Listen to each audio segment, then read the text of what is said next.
അപ്പോൾ നമ്മുടെ റിയൽമി പുതിയ ഫോൺ ഇറക്കി, റിയൽമി GT8 Pro.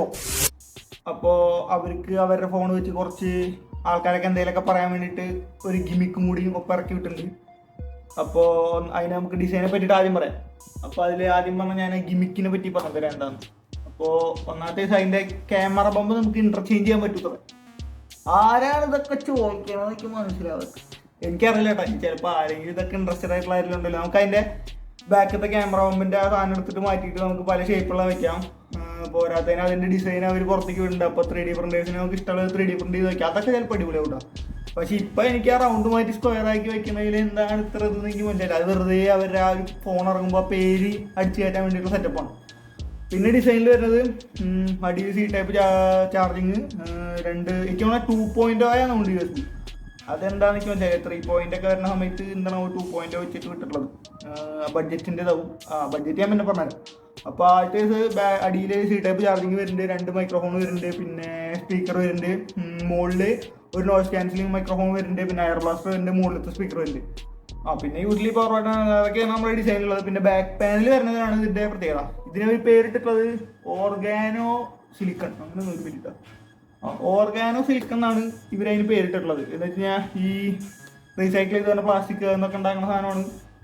ഒരു ലെതർ ടൈപ്പ് പേപ്പർ അങ്ങനത്തെ ഒരു ടെക്സ്ചറിലാണ് ഇവരുടെ ബ്ലൂ കളർ ഇറങ്ങുന്നത്. അതേസമയം വൈറ്റ് കളർ മറ്റേ ഫൈബർ ഗ്ലാസ്സിലാണ് ഇവർ ഇറക്കി വരുന്നത്. അപ്പോൾ അതാണ് ഇതിൻ്റെ ഡിസൈനിലുള്ളത്. ഡിസൈനുള്ള മെയിൻ ഫീച്ചർ ഇത് തന്നെയാണ്. ഈ ക്യാമറയുടെ ബമ്പ് എടുത്ത് മാറ്റി വേറെ വയ്ക്കാന്ന് വെച്ചാൽ തമ്മിലൊക്കെ ഇടുമ്പോൾ അടിപൊളിയായിരിക്കും. പിന്നെ കുറച്ച് ആൾക്കാർ ആ പേരും കൊണ്ട് കുറച്ച് ഇവർക്ക് റീച്ച് കിട്ടും. അതല്ലാണ്ട് ഇതൊക്കെ ആര് ഉപയോഗിക്കണമെന്ന് എനിക്കറിയില്ല. വേറെ ആ പൈസയ്ക്ക് വേറെ എന്തെങ്കിലുമൊക്കെ കയറ്റിയാൽ മതിയായിരുന്നു. അപ്പോൾ നമുക്ക് ഡിസ്പ്ലേനെ പറ്റി പറയാം. അപ്പോൾ ഇതിൽ വരുന്നത് 6.79 ഇഞ്ചസ് AMOLED 144 Hz ഡിസ്പ്ലേ ആണ്. അപ്പോൾ പിന്നെ അൾട്രാസോണിക് ഫിംഗർ പ്രിന്റ് വരുന്നുണ്ട്. അപ്പോൾ ഷടപടാന്ന് നമുക്ക് തുറക്കാൻ പറ്റും. പിന്നെ വരുന്നത് പിന്നെ ഇതിലുള്ള സീൻ എന്താ വെച്ചാൽ ഒരു സീനുണ്ട്. ഇത്രയും പൈസയ്ക്ക് കൊടുക്കുമ്പോൾ ബാക്കി ഇതിന് താഴെയുള്ള പൈസക്കുള്ള ഫോണിൽ വരെ നമുക്ക് LTPO പാനലുണ്ട്. എന്ന് വെച്ചാൽ ഇതിൽ വരുന്നത് LTPS ആണ്. ഇത് രണ്ടും തമ്മിലുള്ള വ്യത്യാസം എന്ന് വെച്ചാൽ LTPO എന്ന് വെച്ചാൽ നമ്മുടെ റിഫ്രഷ് റേറ്റ് ഏത് സിറ്റുവേഷൻ ആണോ ഉള്ളത് അതായിട്ട് അഡാപ്റ്റ് ആവും. 1 Hz തൊട്ട് 144 Hz വരെ സിറ്റുവേഷൻ സെറ്റ് അതിന് ഇതാക്കാൻ പറ്റും. പക്ഷേ ഈ LTPS പാനലിൽ സ്റ്റെക്കാണ്. ഒന്നുമില്ലെങ്കിൽ 60, 120, 144 അങ്ങനെ സ്റ്റെക്കാണ്. ഏതിലാണ് വേണ്ടത് വെച്ചാൽ അങ്ങനെ ഒരെണ്ണത്തിലേക്ക് എടുക്കുള്ളൂ. മനസ്സിലായില്ലേ? അപ്പോൾ ഇത്രയും പൈസ കൊടുക്കുമ്പോൾ അത് മാത്രം അവർക്ക് LTPO ആക്കായിരുന്നു. ഈ പൊളിച്ച് കളയണ സാധനം മാറ്റി, ക്യാമറയുടെ പിന്നെ ഇത് മാറ്റാൻ വരുന്ന സാധനം മാറ്റി, ഇതൊക്കെ മാറ്റിയിരുന്നെങ്കിൽ അത് മാറ്റിയില്ല. അത് കുഴപ്പമില്ല. പക്ഷേ ബാക്കിയൊക്കെ അടിപൊളിയാണ്. HDR10+ അങ്ങോട്ട് വരുന്നുണ്ട്. പിന്നെ 2K ഡിസ്പ്ലേ ആണ്.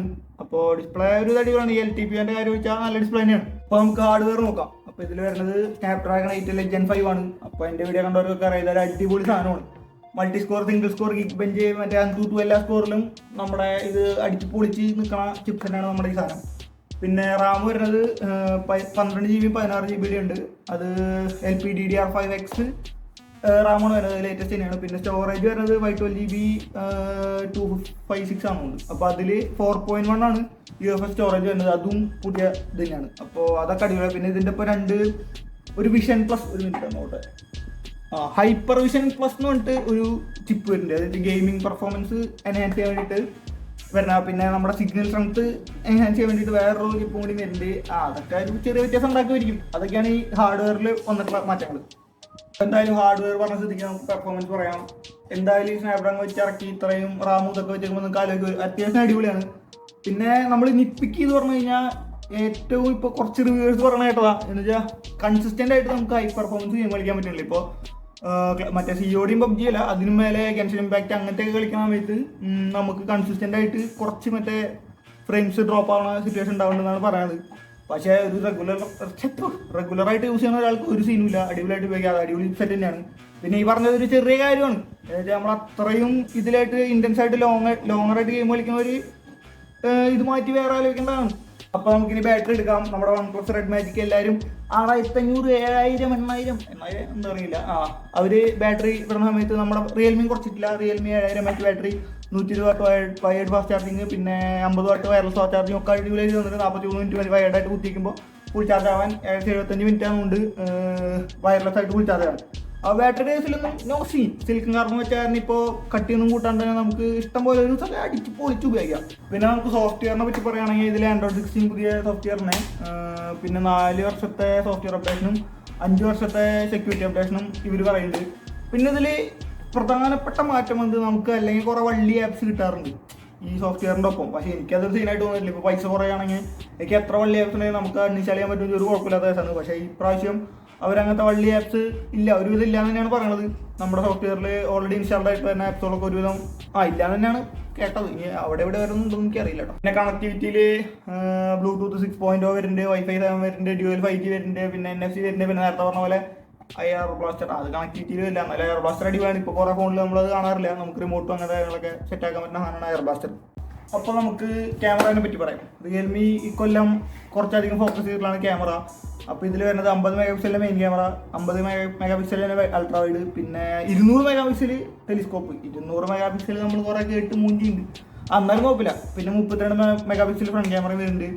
പിന്നെ ഇതിൽ നമുക്കിപ്പോൾ കുറേ കൊളാബറേറ്റേഴ്സ് ഉണ്ടല്ലേ, OnePlus, ഹാസൽബ്ലാഡ്, പിന്നെ ഓപ്പോ സൈസ് അല്ലേ ഒരു വേണ്ടിയിട്ട് അല്ല ഓപ്പോയും ഹാസൽബ്ലാഡ് തന്നെ, പിന്നെ നോക്കിയ സൈസ്, പിന്നെ സോണി സൈസ്, അങ്ങനെ കുറേ കൊളാബറേറ്ററിനെ കൊണ്ടുവന്നിട്ട് അവരുടെ ഫോട്ടോഗ്രാഫി സ്റ്റൈല് നമ്മുടെ സാധാ ഫോൺ ക്യാമറയിൽ ഇംപ്ലിമെൻറ്റ് ചെയ്യാൻ നോക്കിയിട്ടുള്ള പോലെ നമ്മുടെ റിയൽമി നമ്മൾ ഈ റീക്കോ എന്ന് പറഞ്ഞിട്ടുള്ള കമ്പനിയെ കൊണ്ടുവന്നിട്ട്, എന്ന് വെച്ചാൽ അവർ സ്ട്രീറ്റ് ഫോട്ടോഗ്രാഫിക്ക് ഫേമസ് ആയിട്ടുള്ളതാണ്. അവരുടെ സ്ട്രീറ്റ് ഫോട്ടോഗ്രാഫി സ്റ്റൈൽ അടിപൊളിയാണെന്നാണ് ഞാൻ റിവ്യൂ ഒക്കെ നോക്കിയപ്പോൾ കണ്ടത്. അപ്പോൾ അവരുടെ സ്റ്റൈൽ ഇതിലേക്ക് കൊണ്ടുവന്നിട്ടുണ്ട് ഓപ്പോ. സംഭവം എന്ന് വെച്ചാൽ ഞാൻ ഒരു വീഡിയോ കണ്ടപ്പോൾ ആ ക്യാമറയിൽ എടുക്കുന്ന ഫോട്ടോൻ്റെ സ്റ്റൈലും ഇതിലെടുത്ത ഫോട്ടോയും ആ സ്റ്റൈലില്ല, അതിൻ്റെ കറക്റ്റ് കളറും ഡൈനാമിക് റേഞ്ചും ഒക്കെ ഒരുപോലെയായിട്ടാണ് തോന്നിയത്. പിന്നെ ഇപ്പോൾ നമ്മുടെ OnePlus സൈഡിൽ കൂടെ ഹാസൽബ്ലാഡിനെ ഒഴിവാക്കി വരുന്ന സമയത്ത് റിയൽമി ഇപ്പുറത്തെ സൈഡിൽ കൂടെ റീക്കോനെ പിടിച്ച് വരുന്നുണ്ട്. അപ്പോൾ ക്യാമറ അവരെടുത്തു. ഇതിൽ വരുന്ന ബേസിക് ആയിട്ടുള്ള മെയിൻ ക്യാമറയിലും അൾട്രാ വൈഡിലൊക്കെ ഉള്ള ഫോട്ടോസ് അടിപൊളിയാണ്. പിന്നെ പോർട്രേറ്റ് മോഡ് എടുക്കുകയാണെങ്കിൽ ഈ സൂം ക്യാമറ ഉള്ള ഇത്രയും 200 മെഗാ പിക്സലിൻ്റെ സൂം ക്യാമറ ഉള്ളതുകൊണ്ട് തന്നെ ഒരു അടിപൊളി ഫോട്ടോസ് നമുക്ക് എടുക്കാൻ പറ്റുന്നുണ്ട്. പിന്നെ ഇതിൽ ഒരു ഡൗൺ സൈഡ് നമുക്ക് വീഡിയോൻ്റെ സ്റ്റെബിലൈസേഷൻ കുറച്ച് മോശമാണ്. കുറച്ച് എന്ന് വെച്ചാൽ അധികമല്ല, കുറച്ച് ബാക്കിയുള്ള ഈ പ്രൈസ് റേഞ്ചിൽ കമ്പയർ ചെയ്യണ സമയത്ത് കുറച്ച് കുറവാണ്. OnePlusനെ കമ്പയർ ചെയ്യണം കേട്ടോ. OnePlus അവർ ക്യാമറ ഒക്കെ ഒഴിവാക്കി വിട്ടിട്ടാണ് നടക്കണമെന്ന് തോന്നുന്നു. അപ്പോൾ നമുക്ക് ഇനി ഇതിൻ്റെ വില പറയാം. ഇതിന് വില വരുന്നത് 72,999 രൂപ മാത്രം. എന്ന് വെച്ചാൽ പഴയ Pixel 7 GT7 10,000 രൂപ മാത്രമേ കൂടിയുള്ളൂ. അപ്പോൾ ആ പൈസ എന്ന് പറയുന്നത് നമുക്ക് കുറേ ഓപ്ഷൻസ് ഉള്ളതാണ്. നമുക്ക് പിക്സൽ, ഐഫോൺ, അങ്ങനെ ഒരുവിധം എല്ലാതും ഈ 73,000 ആ റേഞ്ചിൽ വരുന്ന സെറ്റുകളാണ്. അപ്പോൾ നമ്മൾ ഇത് കൺസിഡർ ചെയ്യാൻ മാത്രം നമുക്ക് പറയാൻ പറ്റില്ല. കാരണം ഇതിനേക്കാളും ബെറ്റർ ആയിട്ട് സോഫ്റ്റ്വെയർ അപ്ഡേഷൻ ഉള്ളതുണ്ട്. ഇതിപ്പോൾ 4 കൊല്ലമുള്ളൂ, 5, 6, 7 കൊല്ലമുള്ള സോഫ്റ്റ്വെയർ അപ്ഡേഷൻ ഉള്ള കമ്പനീസ് ഉണ്ട്. പിന്നെ ഇതിനൊക്കെ ബെറ്റർ ആയിട്ട് ഡിസ്പ്ലേകളുണ്ട്. ഇത് LTPS ഉള്ളപ്പോൾ LTP ഉള്ളത് ഈ പൈസയ്ക്ക് എന്തായാലും കിട്ടും. പിന്നെ ഗെയിമിങ് ഇതിനേക്കാളും ഇതിൻ്റെ കൺസിസ്റ്റൻ്റ് ആയിട്ട് ഗെയിം കളിക്കാൻ ഇതിന് നല്ല ഫോണുണ്ട്. അങ്ങനെ നമുക്ക് പിന്നെ ക്യാമറ ഇതിനേക്കാളും എന്തായാലും വീഡിയോ നല്ല ഫോൺ കിട്ടും. ക്യാമറ ഞാൻ പറഞ്ഞ നോക്കണ്ട, നിങ്ങൾ പോയിട്ട് കമ്പാരിസൺ കണ്ടാൽ മതി. ഇപ്പോൾ ഐഫോൺ ആയിട്ടായാലും ഇത് ഏതായിട്ടായാലും കമ്പാരിസൺ എന്തായാലും ഉണ്ടാവും. എൻ്റെ 2 ഫോണും ഇല്ല, ഉണ്ടെങ്കിൽ ഞാൻ കാണിച്ചു തന്നെ. അപ്പോൾ അത് നോക്കിയിട്ട് എടുത്താൽ മതി. അപ്പോൾ ആ ഒരു പൈസയ്ക്ക് ഇത് ഇറക്കിയപ്പോൾ കുറേ കോമ്പറ്റീറ്റേഴ്സ് ഉള്ളതുകൊണ്ട് നമുക്ക് ഇത് അങ്ങനെ എടുക്കാൻ പറയാൻ പറ്റില്ല, നമുക്ക് എല്ലാം നോക്കണ്ടേ. അപ്പോൾ നിങ്ങൾ കൺസിഡർ ചെയ്യില്ലെന്ന് പറയാം. Okay, by.